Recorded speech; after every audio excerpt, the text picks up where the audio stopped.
YCP ప్రభుత్వంపై చంద్ర నిప్పులు జరిగారు TDP అధినేత చంద్రబాబు.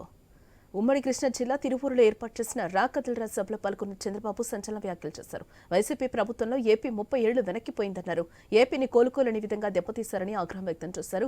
హైదరాబాద్ వెలిగిపోతుంటే అమరావతి వెలవెలబోతోందని, దీనికంతటికీ సీఎం జగన్ రివర్స్ పాలనే కారణమని ఫైర్ అయ్యారు చంద్రబాబు. రాష్ట్రంలో తనతో పాటు అందరూ బాధితులేనని అన్నారు. అమరావతి రాజధానిగా ఉంటుందని పునరుద్ఘాటించారు టీడీపీ అధినేత.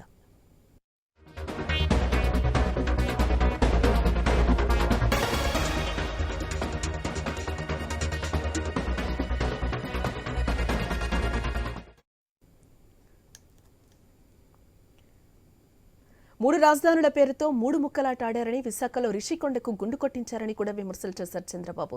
జగన్ పాలనలో రాష్ట్రానికి పెట్టుబడులు రాలేదని, కేవలం ఒక వ్యక్తి వల్ల రాష్ట్రం తీవ్రంగా నష్టపోయిందని మండిపడ్డారు. జగన్ పాలనకు చరమగీతం పాడాల్సిందేనన్నారు చంద్రబాబు. చెన్నై, తెలంగాణకు హైదరాబాద్ ఉంది, కర్ణాటకకు బెంగళూరు ఉంది. ఏం తమ్ముళ్ళు మిమ్మల్ని అడుగుతున్నా, ఏమమ్మా ఆడబిడ్డలు మిమ్మల్ని అడుగుతున్నా, మన రాజధాని ఏదమ్మా? ఏ తమ్ముళ్ళు మన రాజధాని? 5 ఏళ్లు రాజధాని లేకుండా చేసిన దుర్మార్గుడు ఎవరని మిమ్మల్ని అడుగుతున్నా. ఇది న్యాయమాని మిమ్మల్ని అడుగుతున్నా. 3 రాజధానుల పేరుతో 3 ముక్కలాట ఆడేసి కడా నేను వెళ్ళిపోతా విశాఖపట్నం కంటే నువ్వెక్కడికి వెళతావు, నువ్వెక్కడే ఉండమని కోర్టు కూడా మొట్టికాయలేసే పరిస్థితి వచ్చింది. కానీ ఒక పని చేశాడు. అక్కడ చూస్తే 500 కోట్ల రూపాయలు ఖర్చు పెట్టి ఆ కొండనే మొత్తం బోడిగుండు కొట్టించేసి 500 కోట్ల రూపాయలతో ప్యాలెస్ కట్టాడు. ప్రజాధనాన్ని ఏ విధంగా దుర్వినియోగం చేశాడో ఇది ఒక ఉదాహరణ మాత్రం. నేను అందుకే ఒకే మాట చెప్తున్నా, అయిపోయింది ఈయన పని. మళ్లీ రాజధాని అమరావతిగానే ఉంటుంది. ఈ రాష్ట్రంలో అందరూ బాధితులే, అవునా కాదా? మీరందరూ కూడా బాధితులే, అవునా కాదా? నేను కూడా బాధితుడిని. వేదిక పైన బాధితులే. కొంతమంది ఎక్కువ రోజులు జైలుకు పోవచ్చు, కొంతమంది తక్కువ రోజులు జైలుకు పోవచ్చు. పోలీస్ స్టేషన్ పోనడు లేడు. ఏంటి అన్యాయం అని అడుగుతున్నా మిమ్మల్ని అందరినీ. ఒక్కరు కాదు, రైతులున్నారు ఈ రాష్ట్రంలో. వ్యవసాయ శాఖనే మూసేశారు. హార్టికల్చర్ రైతు రోడ్డున పడ్డాడు, ధాన్యం రైతు దగాబడ్డాడు. తమ్ముళ్ళు జగన్ రికార్డులు ఏంటో తెలుసా? ఆంధ్రప్రదేశ్ రైతు అప్పుల్లో భారతదేశంలో నెంబర్ 1 స్థానం. కౌలు రైతులు ఆత్మహత్యల్లో దేశంలో 2వ స్థానం. రైతు ఆత్మహత్యల్లో 3వ స్థానం. అన్ని కూడా 1, 2, 3 మన దగ్గరనే ఉన్నాయి. నేను అడుగుతున్నా, ఈరోజు ధాన్యం కొనేవాడు ఎవరన్నా ఉన్నారా అని అడుగుతున్నా మిమ్మల్ని. డ్రిప్ ఇరిగేషన్ సబ్సిడీ వస్తున్నాయని అడుగుతున్నా, మద్దతు ధర ఇస్తున్నారని అడుగుతున్నా. తమ్ముళ్ళు మీరు ఏం ఎక్స్పెక్ట్ చేస్తారు? టమోటోకి పొటాటోకి తేడా తెలియదు.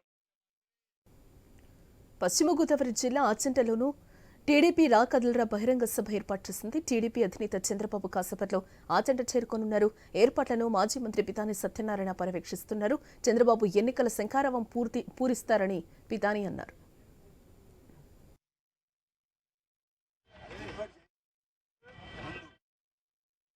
జనసేన పార్టీ యొక్క ఆధ్వర్యంలో పశ్చిమ గోదావరి జిల్లా ఆచంట నియోజకవర్గం ఆచంటలో మాజీ మంత్రివర్యులు పొలిట్ బ్యూరో సభ్యులు పితాని సత్యనారాయణ గారి యొక్క ఆధ్వర్యంలో పశ్చిమ గోదావరి జిల్లా తెలుగుదేశం పార్టీ ఆధ్వర్యంలో సాయంత్రం జరిగేటువంటి రా కదిలిరా అనే యొక్క బహిరంగ సభకి అన్ని ఏర్పాట్లు కూడా పూర్తయినాయి. మరికొద్ది సేపట్లో అంటే ఇంకొక 3-4 గంటల్లో ప్రారంభమయ్యేటువంటి ఈ సభకి 1,00,000కు పైగా జనం వస్తారని చెప్పి మేము ఆశిస్తా ఉన్నాం. అంతకు మించే వస్తారని చెప్పడానికి ఉదాహరణ ఏంటంటే నిన్నగాక మొన్న కనిగిరిలో సభ, అలాగే ఈవేళ మార్నింగ్ ఇప్పుడు తిరువూరులో జరుగుతూ ఉంది. అది కూడా ఎలా జరుగుతూ ఉందో ప్రజలంతా కూడా చూస్తూ ఉన్నారు.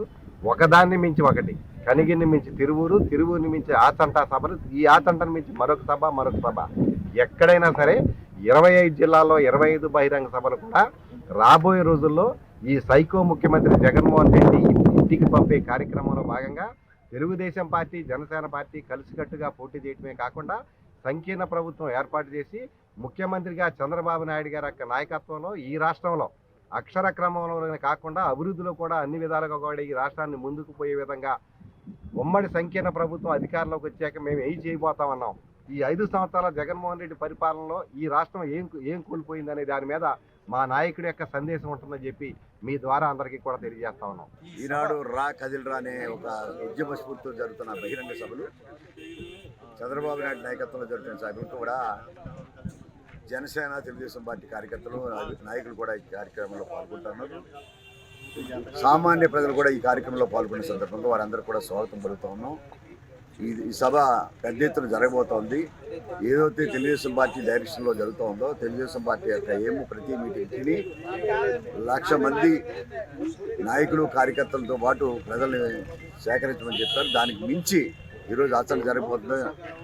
నభూతో నా భవిష్యత్తు అనే కార్యక్రమం ద్వారా ఈరోజు రా కదిలిరా అనే కార్యక్రమం, జగన్మోహన్ రెడ్డి చేస్తున్న అరాచక రాజకీయాలు కూడా ప్రజలు పెద్ద ఎత్తున కదిలి వస్తూ ఉన్నారు. డెఫినెట్గా 100కి 100 ఈ మీటింగ్ విజయం కాబోతుంది. నాయకుడి యొక్క డైరెక్షన్ తోటి ప్రజలు కూడా ఆ రకమైన మలుపుని, తీర్పుని